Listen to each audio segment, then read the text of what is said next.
Well, good morning, everybody. Welcome into Pickup Lines. This is Pickup Lines presented by Gamez Law Firm, Integrity Roofing and Siding, and the Sabinal Group, and we're live once again inside the all-electric Lexus RZ450E, courtesy of North Park Lexus of San Antonio and North Park Lexus at Dominion. And our guest is Mark Wohlfarth, whose first request was to make him look skinny. Yeah. I've been trying to do that. I've been trying to do that for a year on this thing. It's that COVID weight. Or Fiesta weight. I was going to say, it's the Fiesta 15, as they call it. That's right. But it's great to have Mark. We've been trying to do this for a while, and as I mentioned, the logo is even right here. Mark has been one of my great supporters, and I'm eternally grateful for that. We've been trying to do this for 2 or 3 months, man, you're a moving target. You as well. We're all busy. Come on, Ernie. I travel vicariously through you because you're running the Sabinal Group and all of that, which has been amazing, and we'll talk about that. You've got family, obviously, but man, you've done some nice traveling recently. We have. We did some nice summer vacations. So went to Hawaii. We went to Tampa fishing, and then we were fortunate to go with the Spurs Summer League basketball series in Vegas. So we did that, and then we're stupid. We drove from Vegas to L.A. 5 hours, which probably wasn't a good idea. I've done that before. With three kids. I've done that before. Yes. So, blessings to you. You survived. You survived. But it was fun. Yeah, we've had some fun travel this. Well, it's good that you can kind of decompress and get away from everything because you're coming up on 2025 will be 20 years for the Sabinal Group, right? Yes, sir. Yeah. Which is congratulations on that. First of all, started with a 3-month-old baby. Kind of scary. Oh, gosh. First job was an $880 paint job. Yeah. In 2005, $180 paint job. $880. Oh, $880 paint job. Woo, yeah. And you were painting. Oh well, no, and we hired a painter. You hired a painter. Yeah. Because you've dug ditches and you've been working since you were a teenager. I've been working actually since preteen, delivering newspaper, and then I went into work for Bell's department store before I was supposed to. But my dad knew the manager, so I was a stock boy. And then, dug sprinkler ditches for a landscape company, mowed apartment complexes. And was that because you really needed the money, or because you were bored, or your parents instilled this, Mark, you're going to get off your behind and work? Why was that? So I had 3 older brothers, and my parents were kind of tired at the time I came along.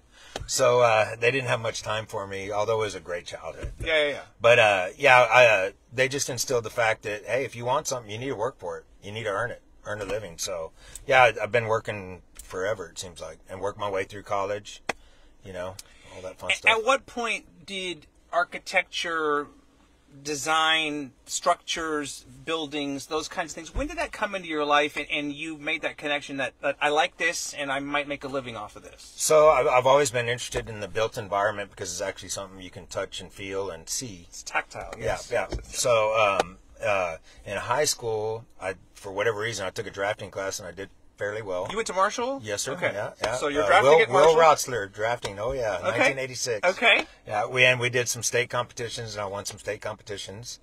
So I was like, let's and then the Brady Bunch was hot at the time, right?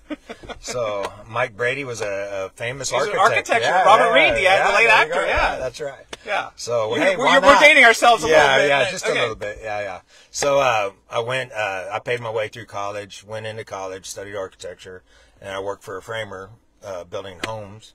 Because you were in Austin, right? I was actually here at first, and then got into a little trouble that we probably don't need to get into. Okay, I won't press you on that. Just let's just say my car was stolen.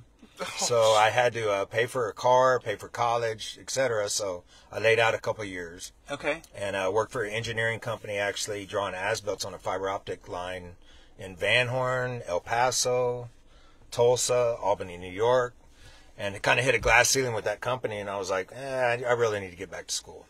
So I came back home, and then I transferred to UT Austin. Right. It's a funny thing about UT Austin Architecture School, they take more credits from SAC than they do from UTSA. So really? Kind of interesting. SAC has a great architecture program. Because you're a road runner. Yeah. Went to SAC for a year, and then came back home when I ran out of more money.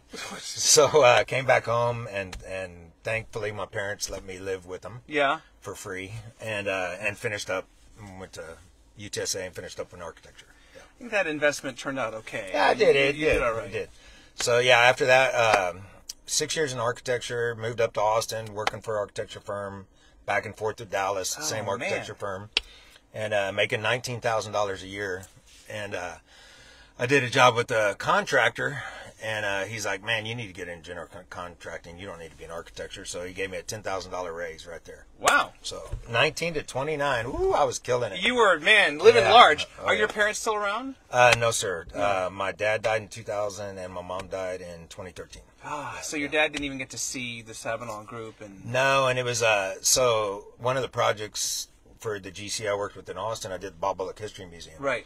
Which is a cool history. I know you're a big history buff. Yeah. And so Rick Perry was there. Governor and everything. George Bush cut the ribbon. His wife. So George Bush was governor at the time. No, he was governor at the time we started the project, okay. And then he became president and came back. So started the project in '99, finished in 2001. Got it. And he came back though to cut the ribbon, which is kind of cool as president of the United States. Yeah. So it was funny. Story real quick. Sure. On the Bob Bullock History Museum, they had custom carpet upstairs, and a week before President Bush was supposed to come down, the Secret Service comes down. Sure. They do all the stuff, Right. So they had these dogs. They went out on the roof, and we had just laid the roof, so a tar, etc. They tracked it in on the custom carpet. Oh. And I asked the State Preservation Board, which is our client, what do you want to do? And they're like, sorry, that's your issue. So I was like, okay, never mind. So we had to pay for custom carpet, because Secret Service. But it was really cool, him coming down and cutting the ribbon, and it was really cool. What do you remember about 2005? That moment when you decided, you're doing all right, but it was time, and the Sabinal Group. And by the way, the name, was that inspired by something specific? Yeah. So kind of stupid story. We had been researching all kinds of names. We went hunting in Sabinal. Okay, that's on Highway 90. Yeah. Danny Benavides is my partner. Your partner. And we grew up together, played football at Marshall. Okay. Blah, blah. So he went in the electrical field. I went in architecture. Yeah. We came back together in 2001 when I reopened the office for Constructors and Associates here in San Antonio. One of the first hires was Danny. So in 2005, we're out hunting and thinking about doing this pursuit, and in Sabinal, and we go to a bar, drink, eat some chicken fried steak, I'm sure, in Sabinal. And we asked them, what does Sabinal mean? And they said it's an Indian term that means shelter over the river. Get out of here. Well, that's kind of cool. So that stuck. That was it. That was it. I've driven to Del Rio hundreds of times because my parents grew up there, and that's the only Sabinal I That's it. But I feel so. That confirms it. There you go. And it's stuck here 20 plus years later. What do you remember about the early days, 2005? You mentioned the $800 paint job and that kind of stuff. But I mean, did you second guess yourself, or how difficult continuously was it? Every day? So we're in a 300 square foot leased property on Commerce Street from Stream Realty, Cambridge Realty at the time. Yeah. And it didn't have any windows. So Danny and I were just kind of looking at each other going, did we make the right decision? What time is it? Because I can't see if the sun's out. Yeah.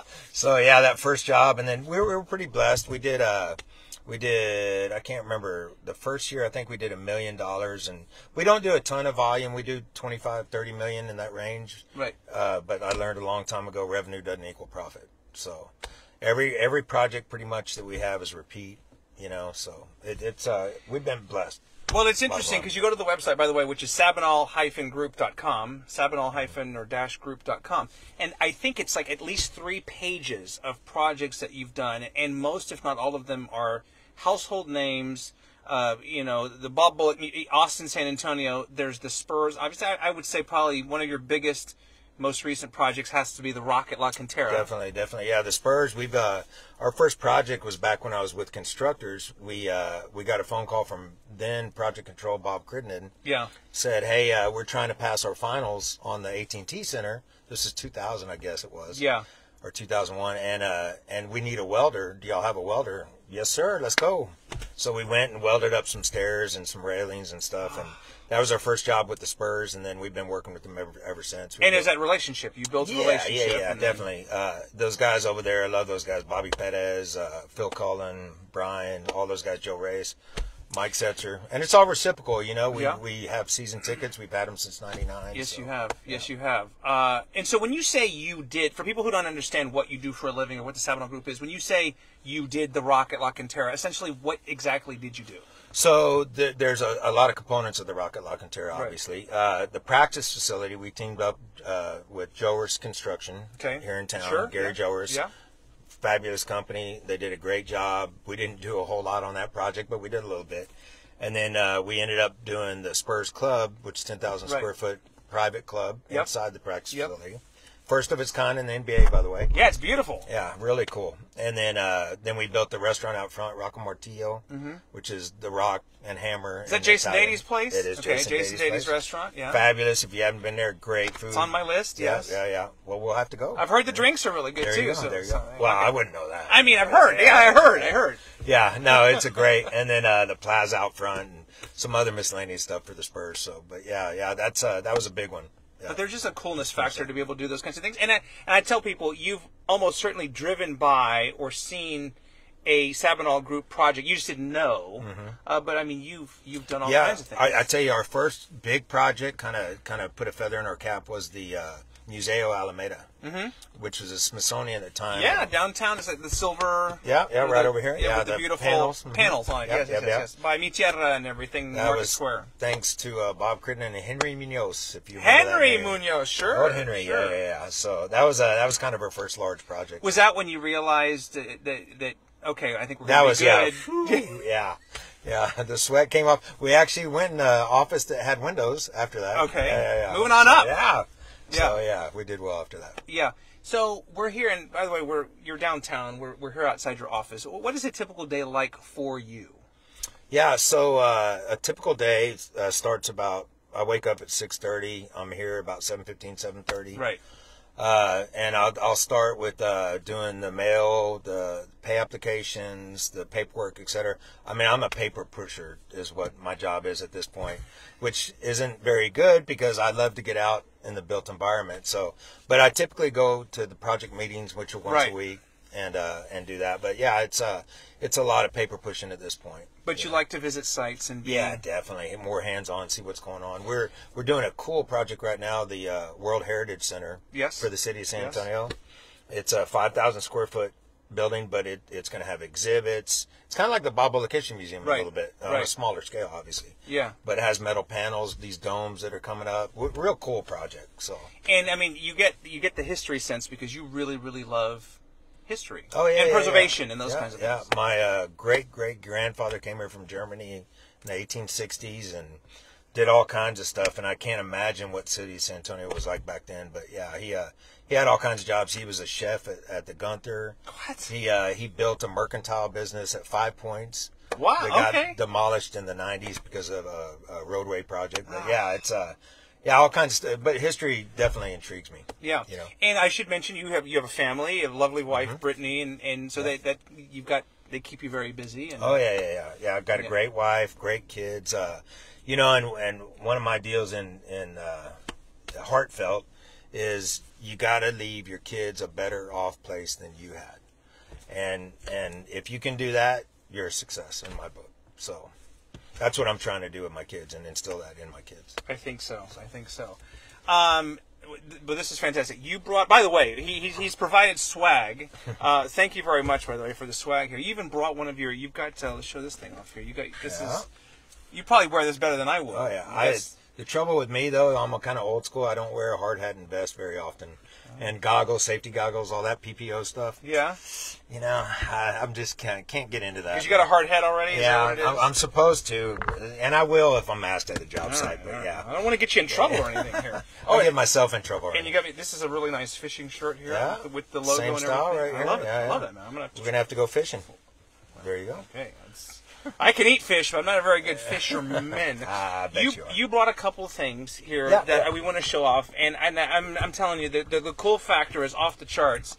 And your office is literally like a museum. Yeah, it has a lot of stuff. It's pretty cool, but I'll let you explain what you have. Yeah, so we did, when I was in Austin, we did a lot of work for State Preservation Board, and we remodeled the entire south grounds of the Capitol and the fencing around the Capitol. So it doesn't sound like an interesting project, but it actually is. So the original fence of the Capitol, which I think was like 1893, 1896, something like that, is actually wrought iron. So the old iron, they used to rot the iron, which is literally knead it, turn it, But there's not many companies in the United States that do that anymore. So we had to redo the fence, and we had to go to England to get the fence panels. No way. Yeah, kind of interesting. So we had that with the finials. This is the finial from one of the fences. And then this is a floret stone from the state capitol, which I probably shouldn't have stolen, but I did. No, this is a messed up one. We remodeled the other ones. It's called tuck pointing and yawn pointing. So, but it would I want people to see the detail here because this sucker's heavy. Yeah, it is. So this is something that would have in the late 1800s would have stuck out or been it was upright. It was stuck out of like the actual that, out of a like wall. the rotunda or no, out of the exterior wall. The exterior wall. Yeah. But I just want people to see the detail and everything on there. And it's sad that kind of craftsmanship isn't really done much anymore because you can't really afford it. It's really basic lines, at this point. And you said this would date back to when? The late 1800s. Okay, well, I'm going to give that back to you before something happens to it.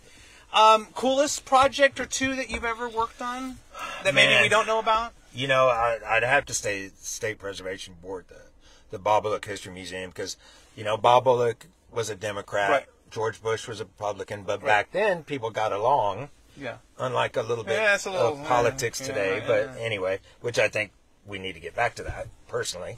I hear you. I won't get too much more into it. No, I know, but listen. But we could all use a little more. We need to have conversations. I get it. As opposed to yelling matches. But anyway.